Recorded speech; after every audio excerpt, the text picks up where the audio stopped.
जय हिंद प्यारे बच्चों, कैसे हैं आप लोग। उम्मीद करेंगे कि आप लोग बहुत ही अच्छे होंगे। तो बच्चों, मैं आपके सामने लेकर के आ चुका हूं जीके जीएस का साथियों शानदार क्लास, जो कि मेरे प्यारे भाइयों रेलवे का मोस्ट इम्पॉर्टेंट प्रश्न लेकर के आ चुके हैं। जैसे रेलवे का एग्ज़ाम हो गया दोस्तों, ग्रुप डी हो गया बच्चों, एनटीपीसी हो गया, एनटीपीसी हो गया बच्चों, टेक्नीशियन हो गया दोस्तों, टेक्नीशियन हो गया, एएलपी हो गया। जितने भी बच्चों रेलवे के एग्ज़ाम हैं या बच्चों एसएससी का एग्ज़ाम है या बिहार का या कोई भी स्टेट का बच्चों स्टेट एग्ज़ाम है, वो सभी एग्ज़ामों के लिए जीके जीएस का शानदार क्लास लेकर के आ चुके हैं आपके सामने आपके चहीते मिथिलेश सर। तो बच्चों, सभी बच्चे इस क्लास को पूरा कीजिएगा मेरे दोस्त, और क्लास में सभी दोस्तों अंत तक बने रहिएगा, ताकि मेरे दोस्तों जितने भी क्लास में प्रश्न बताएं वो सारे प्रश्न दोस्तों क्लास से याद करके आप लोग जाइएगा। ठीक है, यहाँ बच्चों पहले समझाया जाएगा और हर एक प्रश्न के बच्चों हर एक पहलू पे चर्चा किया जाएगा बच्चों, हर एक लम्हे पे चर्चा किया जाएगा। क्लास जब ख़त्म हो जाए तो सभी दोस्तों को एक ही काम करना है, कमेंट बॉक्स में कमेंट करना है कि आज का सेशन आपको कैसा लगा। और जो भी बच्चे अभी तक चैनल को सब्सक्राइब नहीं किए हैं वो चैनल को सब्सक्राइब कर देंगे बच्चों, घंटी को दबाकर बेल आइकन को ऑल पे सेट कर लीजिएगा, ताकि जब भी क्लास लेकर के आएँ उसका नोटिफिकेशन मिले और आप सही समय से क्लास अटेंड कर सकते हैं। ठीक है, डेली बच्चों आपको 6 PM बच्चों, या तो फिर 5:30 यानी कि 5:30 PM में आपको जीके जीएस का शानदार कक्षा आपको मिल जाएगा शाम को। और सुबह को मेरे दोस्तों 9 AM में आपको डेली का क्लास मिलेगा। आप सभी बच्चे दोनों क्लास में अटेंड होइएगा। ठीक है, दोनों क्लास को अटेंड कीजिएगा बच्चों। फिर भारत के आप किसी भी कॉम्पिटिटिव एग्ज़ाम में बैठते हैं आपसे प्रश्न बनेंगे। ठीक है दोस्तों, सेशन अच्छा जब लगेगा तो ही बच्चे लाइक करेंगे, जिन बच्चों को अच्छा नहीं लगेगा वो बच्चे डिसलाइक कर देंगे। अपने दोस्तों के पास, भाई बहन रिश्तेदारों के पास शेयर करना नहीं भूलिएगा। तो चलते हैं बच्चों इस प्रश्न की इस क्लास का बच्चों पहले प्रश्न से शुरुआत करते हैं। प्रश्न कहता है, देखिएगा, ये इंग्लिश मीडियम के बच्चों के लिए और ये हिंदी मीडियम के बच्चों के लिए। ठीक है बच्चों, देखिएगा, most of the cells of Harappa are made of, फिर खाली स्थान है बच्चों। बोला जा रहा है कि हड़प्पा की अधिकांश मोहरें खाली स्थान से बनी है, किससे बनी हुई है। जो हड़प्पा था बच्चों, एक हड़प्पा सभ्यता था। ठीक है, हड़प्पा सभ्यता का जो फर्स्ट नगर था बच्चों, फर्स्ट नगर की अगर बात कर दिया जाए ना तो हड़प्पा था। सॉरी, हड़प्पा जो था बच्चों, यह हड़प्पा सभ्यता की पहली नगर थी, जिसकी खोज जो हुआ था 1921 ईस्वी में हुई थी। 1921 ईस्वी में बच्चों दयाराम साहनी ने किए थे। दयाराम साहनी के द्वारा हड़प्पा की खोज 1921 ईस्वी में रावी नदी के दोस्तों तट पे किया गया था। रावी नदी के तट पर मेरे दोस्तों। ठीक है, जो हड़प्पा सभ्यता था बच्चों, यहाँ पे जो अधिकांशतः मोहरें जो चलती थी वो कौन सा चलता था बच्चों, तो सिलखड़ी चलती थी। क्या चलती थी दोस्तों, सिलखड़ी से बनी हुई मोहरें चलती थी। ठीक है दोस्तों, क्लियर है तो बताइएगा। अब अगले प्रश्न पे चलें दोस्तों, या इसी में और जानकारियाँ ले लेते हैं, तो आप लोग बताइएगा। बच्चे, सिंधु घाटी सभ्यता हड़प्पा के बाद आता है बच्चों सिंधु घाटी बच्चों हड़प्पा सभ्यता को ही कहा जाता है। तो जो सिंधु घाटी सभ्यता है बच्चों, इसमें दो प्रमुख मोहरे चलते थे। जो मोहर चलते थे बच्चों, मोहरे, वो दो चलते थे प्रमुख। कौन कौन है वो जानेंगे। पहला है बच्चों पशुपति से बनी हुई बच्चों मोहरे, और दूसरा जो था वो गेंडा से बना हुआ मोहरे था। ठीक है, ये दोनों सिंधु सभ्यता का प्रसिद्ध बच्चों मोहरे थे। ठीक है, बच्चे कहेंगे कि सर मोहरे आप बोल रहे हैं सर। अरे भाई, मोहर आप जानते हैं ना, स्कूल में जाते होंगे, कहीं पे कॉलेज में जाते होंगे बच्चों, आप किसी चीज़ का फॉर्म भरते होंगे, मोहर वहाँ पे लगता है। ठीक है, अब अगला प्रश्न देखिएगा। बोला जा रहा है कि निम्नलिखित में से कौन सा सिंधु घाटी स्थल अब पाकिस्तान में स्थित है? कौन सा सिंधु घाटी स्थल है मेरे दोस्त जो पाकिस्तान में स्थित है? हड़प्पा, लोथल, आलमगीरपुर, कालीबंगा। ये मेरे दोस्त सबके बारे में जानेंगे, एक एक करके हम जान लेते हैं कौन कहाँ पे है। कालीबंगा की अगर बात करें दोस्तों तो यह राजस्थान में है मेरे दोस्त, राजस्थान में है। बोलिएगा कि सर राजस्थान में किधर है सर? तो देखिए, जितने भी बच्चों शहर खोजे गए थे ना, वो किसी ना किसी नदी के तट पे थे। तो राजस्थान में मेरे दोस्त घग्गर नदी के तट पे, घग्गर नदी, घग्गर नदी के दोस्तों तट पे हो जाएगा। ठीक है, यहाँ तक क्लियर है दोस्तों? बताइएगा। थोड़ा सा रुकिएगा साथियों, वेट कीजिएगा, मैं बताता हूँ, क्योंकि जो फ़ोन है वो हिल रहा है, उसे अच्छी तरीके से व्यवस्थित करना है हमें। अब देखिएगा, फिर अगला आता है बच्चों आपका आलमगीरपुर।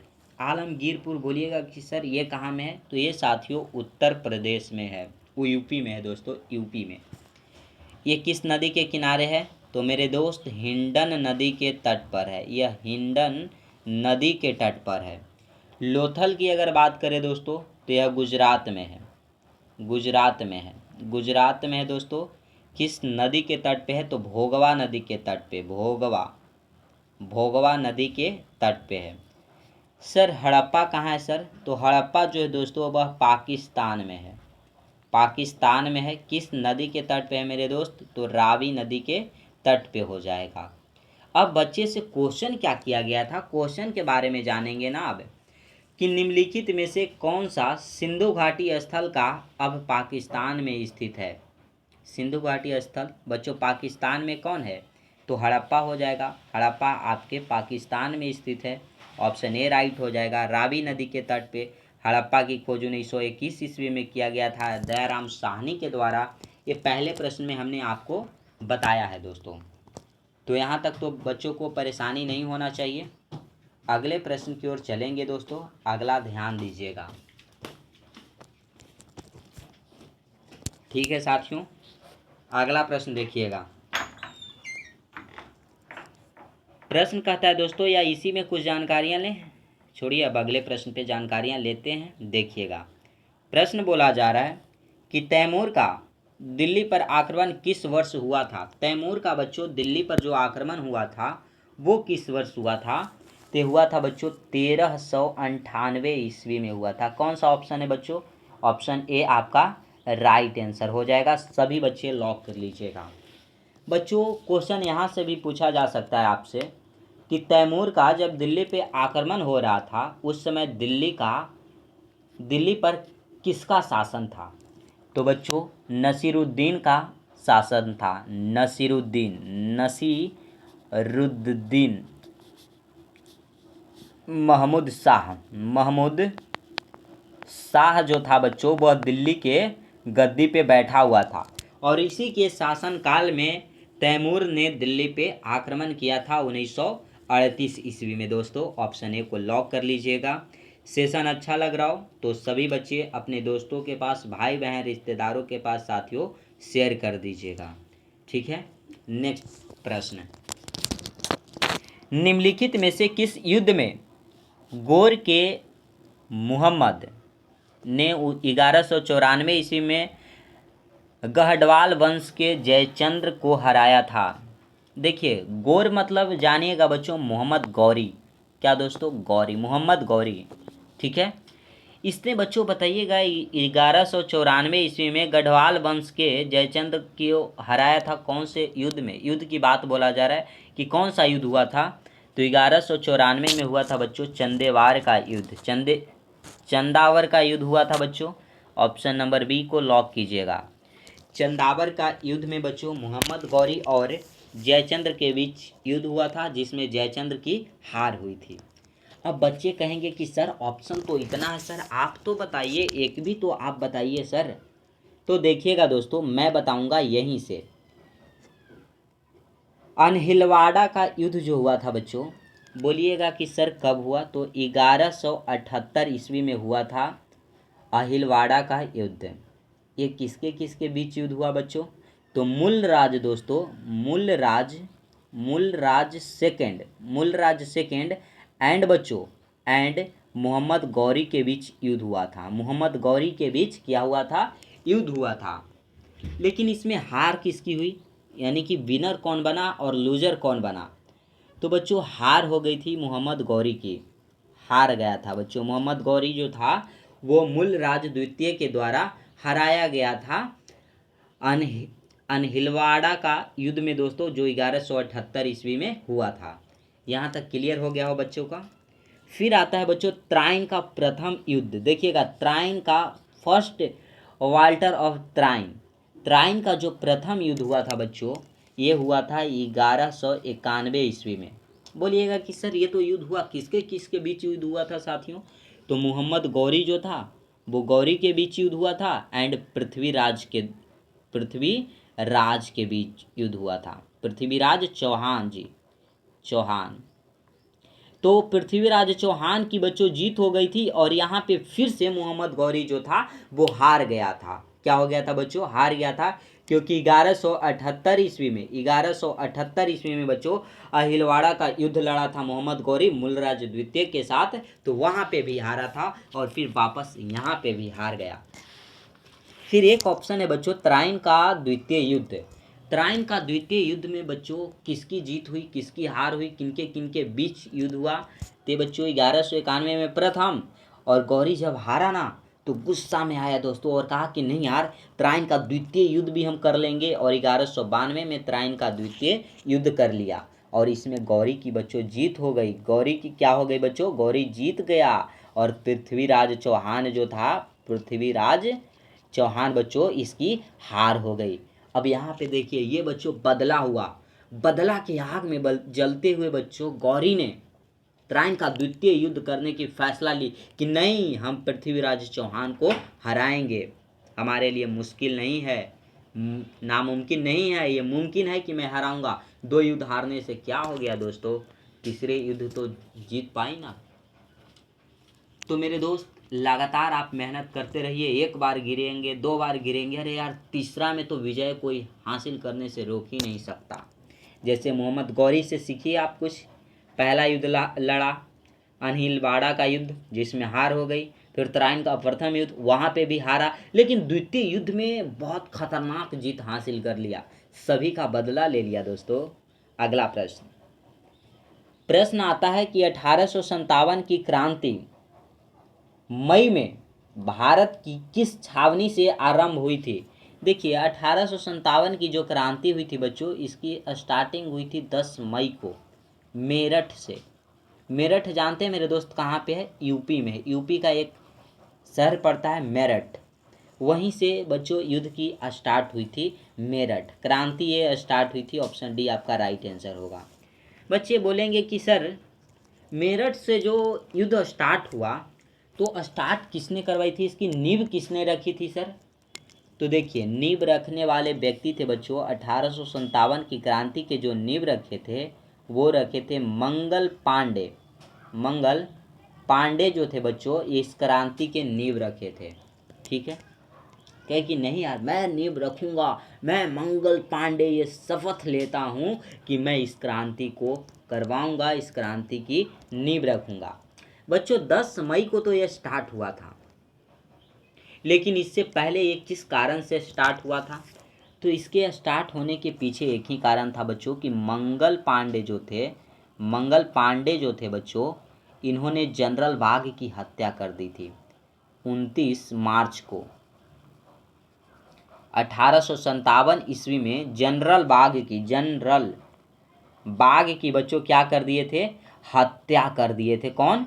तो मंगल पांडे ने दोस्तों।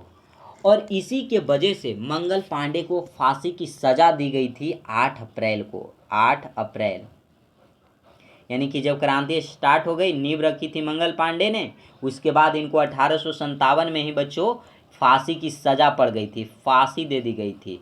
ठीक है, पूछा जाएगा कि मंगल पांडे को फांसी कब दी गई? तो 8 अप्रैल 1857 ईस्वी में बैरकपुर में बच्चों, बैरकपुर में मेरे दोस्त 1857 में ही मंगल पांडे को फांसी दे दी गई थी।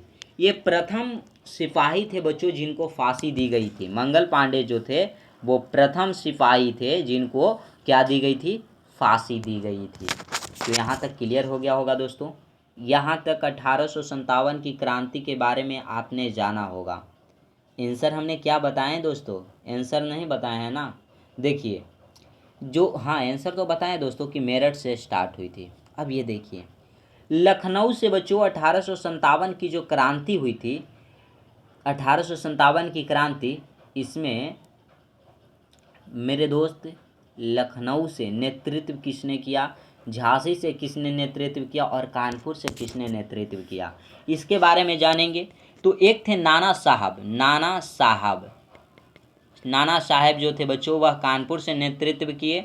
झांसी से की थी बच्चों रानी लक्ष्मीबाई, झांसी की रानी लक्ष्मीबाई, झांसी की रानी लक्ष्मीबाई, रानी लक्ष्मीबाई, लक्ष्मीबाई बच्चों, बाई धरवाती थी मार मार के। लखनऊ से किए थे बच्चों बेगम हजरत महल ने, बेगम हजरत महल बच्चों। बेगम हजरत महल जो थी वो लखनऊ से नेतृत्व की, झांसी से झांसी की रानी लक्ष्मीबाई ने और कानपुर से नाना साहब ने बच्चों नेतृत्व किया था। ऑप्शन डी को सभी बच्चे लॉक कीजिएगा। अगले प्रश्न की ओर चलेंगे। प्रश्न आपसे छूटेगा नहीं बच्चों। क्वेश्चन कहता है कि 1857 के विद्रोह में किस मुगल शासक का योगदान था, कौन से मुगल शासक था जिसका योगदान था दोस्तों, बताइएगा। तो ये देखिए यहाँ पे जो बहादुर शाह द्वितीय जो है बच्चों उसी का योगदान था। यही बहादुर शाह द्वितीय को बहादुर शाह जफर भी कहा जाता है। बहादुर शाह जफर, अगर आपसे पूछा जाए कि बहादुर शाह जफर किस मुगल शासक को कहा जाता है, तो कहा जाता है साथियों बहादुर शाह द्वितीय को। ठीक है, क्लियर है दोस्तों। यह मुगल शासक का अंतिम शासक था, मुगल वंश का बच्चों यह अंतिम शासक था। इसका अगर मकबरा की बात कर दिया जाए, मकबरा कहाँ था, बच्चे कहेंगे कि सर आप मकबरा भी बता दीजिए सर, कलर चेंज कर लीजिए ना थोड़ा सा सर। तो स्वेडागोन पैंगोडा में बच्चों इसका मकबरा था, स्वेडागोन पैंगोडा, यहाँ पे इसका क्या था दोस्तों, मकबरा था। ठीक है, बहादुर शाह जफर जिसकी मृत्यु हुई थी, मृत्यु की अगर इसकी बात करें तो 1862 ईस्वी में। ये बच्चों शासन कब से कब तक किया था, शासन की अगर चर्चा इसकी कर दी जाए तो 1837 में यह गद्दी पर बैठा और 1857 में बच्चों यह गद्दी छोड़ा था। ठीक है, इसकी पत्नी ने ही इसकी हत्या करवा दी थी। ठीक है ना, ये याद रखिएगा आप लोग।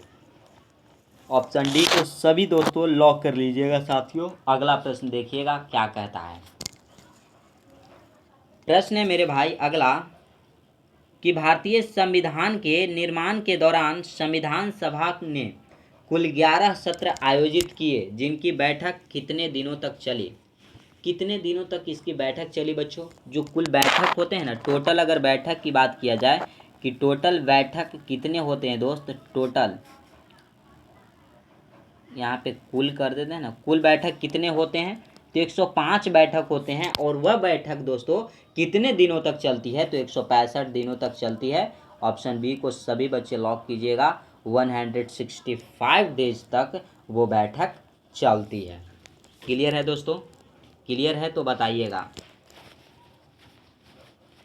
संविधान के बच्चों प्रारूप पर जो बहस चलता है वो कितने दिनों तक चलता है, बहस की अगर बात कर दिया जाए कितने दिनों तक चलता है मेरे दोस्त, तो 114 दिन तक चलता है, 114 दिनों तक बच्चों चलता है। ठीक है, अगले प्रश्न की ओर चलेंगे।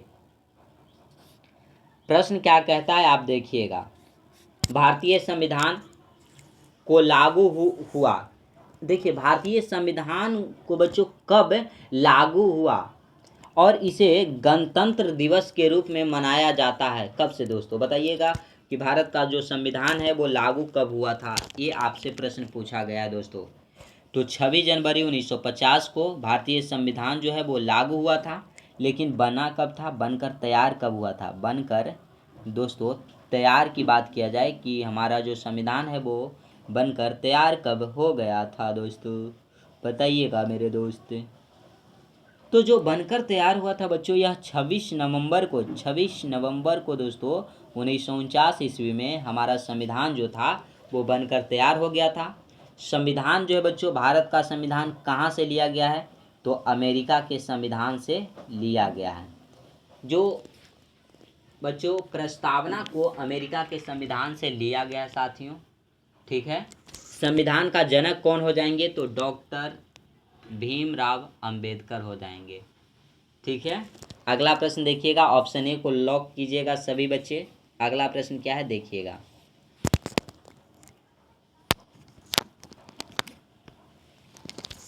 प्रश्न कहता है दोस्तों कि पंडित जवाहरलाल नेहरू द्वारा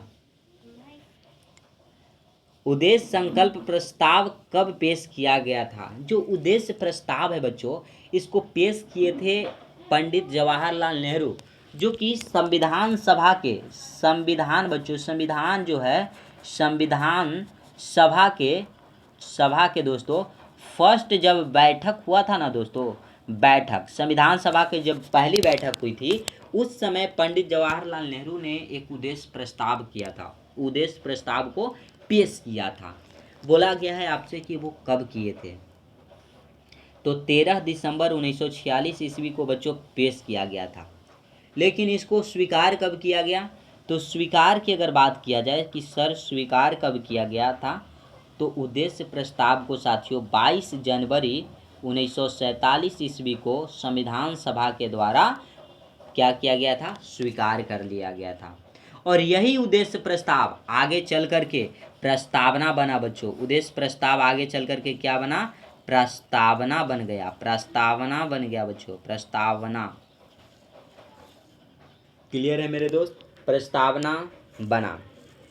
लेकिन प्रस्तावना को कब स्वीकार किया गया था? तो 26 नवंबर को स्वीकार किया गया था बच्चों 1949 ईस्वी में इसे, ठीक है। अगले प्रश्न की ओर चलेंगे, अगला ध्यान दीजिएगा। सेशन अच्छा लग रहा हो बच्चों तो लाइक और शेयर करते रहेंगे सभी बच्चे। चैनल को सब्सक्राइब करना नहीं भूलिएगा बच्चों। अगला प्रश्न देखिएगा क्या कहता है। किसने भारतीय संविधान की जो उद्देशिका है बच्चों, उसको हमारे संविधान की राजनीतिक कुंडली कहा है? किसने राजनीतिक कुंडली कहा है बच्चों? ये आपसे पूछा गया है। तो डॉक्टर के मुंशी जो है बच्चों, वो हमारे प्रस्तावना को राजनीतिक कुंडली कहे हैं। ऑप्शन ए आपका राइट हो जाएगा, ठीक है। प्रस्तावना को साथियों संविधान का आत्मा किसने कहा? संविधान का साथियों आपसे पूछा जाएगा कि आत्मा किसने कहा, तो आत्मा कहने वाले व्यक्ति हैं ठाकुर दास भार्गव। ठाकुर दास जो है बच्चों वो भार्गव हैं। भार्गव जो है दोस्तों, यह संविधान को प्रस्तावना को बच्चों प्रस्तावना को संविधान का आत्मा कहा है। परिचय पत्र किसने कहा बच्चों? परिचय पत्र भी किसी ने कहा है। प्रस्तावना जो है उसको संविधान का परिचय पत्र कहा है, वो भी एन पालकी वाला। एन बच्चों पालकी वाला, एन पालकी वाला जो है वो प्रस्तावना को संविधान का परिचय पत्र कहा है। क्लियर है दोस्तों? अगला प्रश्न ए को सभी बच्चे लॉक कर लीजिएगा। प्रश्न अगला आपके सामने उपस्थित है। When is constitution day celebrated in India? यानी भारत में संविधान दिवस कब मनाया जाता है? हमारा संविधान लागू कब हुआ था बच्चों? बनकर तैयार कब हुआ था? तो 26 नवंबर 1949 को। तो 26 नवंबर को बच्चों संविधान दिवस के रूप में मनाया जाता है, ठीक है दोस्तों। 26 नवंबर को संविधान दिवस के रूप में मनाया जाता है। क्लियर है साथियों? आपसे पूछा जाए 31 अक्टूबर को क्या मनाया जाता है? तो राष्ट्रीय एकता दिवस। राष्ट्रीय एकता दिवस, एकता बच्चों दिवस के रूप में मनाया जाता है 31 अक्टूबर को, ठीक है। 26 जनवरी की बात कर दी जाए साथियों तो आप लोग जानते हैं गणतंत्रता दिवस। गणतंत्र दिवस के रूप में 26 जनवरी को मनाया जाता है। क्लियर है साथियों?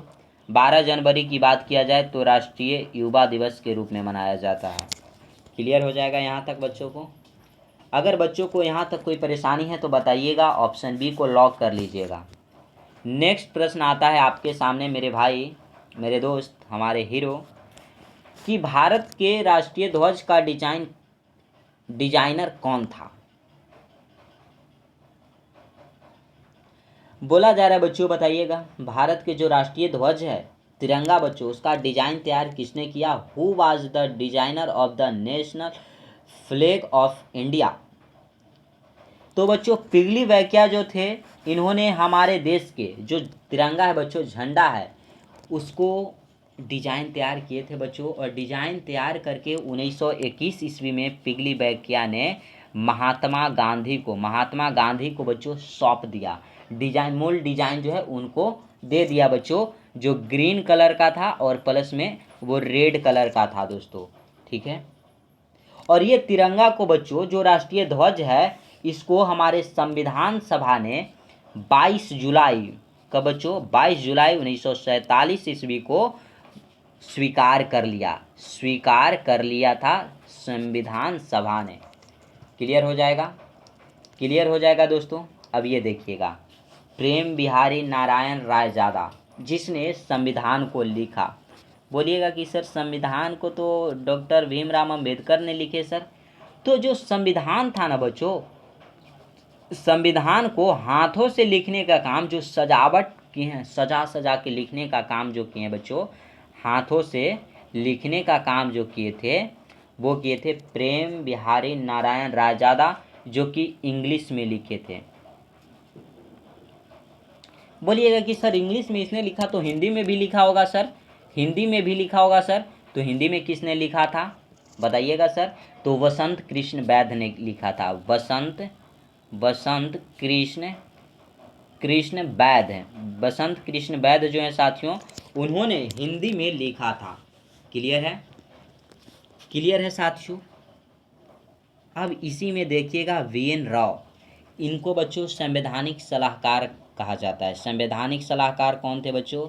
संवैधानिक सलाहकार कौन थे? तो ये थे डॉक्टर VN राव। अगला प्रश्न, आंसर जाने थे ना, पिगली वैकिया थी ना, ये वही वाला प्रश्न है ना दोस्तों। हाँ, पिगली वैकिया। अगला प्रश्न है कि निम्नलिखित में से किसे भारतीय संविधान का जनक माना जाता है, कहा जाता है? भारत के जो संविधान है बच्चों, उसका जनक कहा जाता है भीमराव अंबेडकर को। ठीक है, क्लियर है साथियों। डॉक्टर राजेंद्र प्रसाद जो कि झंडा समिति के अध्यक्ष हो जाएंगे। झंडा समिति के अध्यक्ष डॉक्टर राजेंद्र प्रसाद थे। ठीक है। अगर आपसे पूछ दिया जाए संविधान का जनक, केवल संविधान का जनक किसे कहा जाता है दोस्तों? तो ये कहा जाता है जेम्स मैडिसन को। जेम्स मैडिसन, जो कि साथियों जेम्स मैडिसन को अमेरिकी बच्चों संविधान का जनक कहा जाता है। संविधान का क्या कहा जाता है? संविधान का दोस्तों जनक कहा जाता है। और ये अमेरिका का 4th बच्चों प्रेसिडेंट था, राष्ट्रपति था। क्लियर है? क्लियर है दोस्तों? क्लियर है तो बताइएगा। अगला प्रश्न कहता है दोस्तों कि निम्नलिखित में से किस ग्रह का वायुमंडल सल्फ्यूरिक अम्ल के घने सफ़ेद और पीले बादलों से बना है? तो हो जाएगा आपका शुक्र ग्रह। शुक्र को बच्चों सांझ का तारा कहा जाता है दोस्त, भोर का तारा कहा जाता है। ठीक है ना, याद रखिएगा। इसे बच्चों पृथ्वी की जुड़वा बहन या बहन कह लीजिए, वहन कहा जाता है। ये बच्चों चमकीला ग्रह की अगर बात कर लिया जाए तो शुक्र को कहा जाता है। क्या दोस्तों यहाँ तक क्लियर हो जाएगा? क्लियर है तो बताइएगा सभी बच्चे। वरुण को दोस्तों हरा ग्रह कहा जाता है, हरा ग्रह वरुण को। मंगल को दोस्तों लाल ग्रह कहा जाता है, लाल ग्रह मंगल को कहा जाता है। बृहस्पति को साथियों मास्टर ऑफ गॉड कहा जाता है, master MASTER, master of God कहा जाता है दोस्तों। ठीक है ना, क्लियर है? क्लियर है दोस्तों। अगला प्रश्न है, और ये रहा इस सेशन का आपके क्लास का दोस्तों अंतिम और आज का आखिरी प्रश्न, इस सेट का बच्चों लास्ट प्रश्न। कौन सा ग्रह हमारे सौरमंडल का दूसरा सबसे बड़ा ग्रह है और जिसे चारों ओर सबसे बड़े और चमकीले वलय भी हैं? बताइएगा कौन सा सौरमंडल का दूसरा बड़ा ग्रह है? तो ये शनि है बच्चों। फर्स्ट में आता है बृहस्पति। ठीक है ना, क्लियर है दोस्तों। पृथ्वी को आप जानिएगा नीला ग्रह कहा जाता है, नीला ग्रह कहा जाता है बच्चों। अरुण को ठंडा ग्रह कहा जाता है, ठंडा ग्रह बोल लीजिए, या हिम ग्रह बोल लीजिए, हिम दानव बोल लीजिए बच्चों। ठीक है, तो आज का सेशन कैसा लगा सभी बच्चे प्रेम से बताइएगा, कमेंट बॉक्स में बच्चों कमेंट कीजिएगा कि ये सेशन कैसा लगा। ठीक है, ऑप्शन ए इसका राइट आंसर हो जाएगा। सेशन जिन बच्चों को अच्छा लगा हो बच्चे, वो बच्चे सेशन को लाइक कर देंगे। जिन बच्चों को अच्छा नहीं लगा हो वो बच्चे डिसलाइक करेंगे। अपने दोस्तों के पास, भाई बहन रिश्तेदारों के पास शेयर करना नहीं भूलिएगा बच्चों। ज़्यादा से ज़्यादा दोस्तों तक शेयर कीजिएगा। कमेंट बॉक्स में सभी बच्चों को कमेंट करना है कि ये सेशन आपको कैसा लगा। ठीक है, चैनल को जो भी बच्चे सब्सक्राइब नहीं किए हैं वो चैनल को सब्सक्राइब कर लीजिएगा, और साथ ही साथ घंटी को दबाकर बेल आइकन को ऑल पे सेट कर लीजिएगा दोस्तों, ताकि जब भी क्लास लेकर के आएँ उसका नोटिफिकेशन आपको मिले और आप सही समय से क्लास अटेंड कर सकेंगे। बच्चों आपको हमने क्लास का टाइम बता दिया कि 5:30 बच्चों, 5:30 हमने बोला था ना, 5:30 PM से बच्चों 6 बजे PM तक आपको शाम का जो क्लास रहेगा, वो शाम का क्लास जो रहेगा बच्चों आपको मिल जाएगा। सुबह का क्लास बच्चों 9 AM से बच्चों 10 AM के बीच आपको मॉर्निंग यानी कि सुबह का जो क्लास है वो मिलेगा। तो क्लास पे विशेष ध्यान दीजिएगा और दोनों क्लास को ज्वाइन कीजिएगा बच्चों। GK GS का कोई भी कॉन्सेप्ट आपको बचेगा नहीं, या आप कहीं फाउंडेशन पढ़े हों या नहीं पढ़े हों दोस्तों, सब क्लियर हो जाएगा। ठीक है, तो आज यहीं तक रखेंगे। जय हिंद, शेर शेरनियों, जय हिंद साथियों।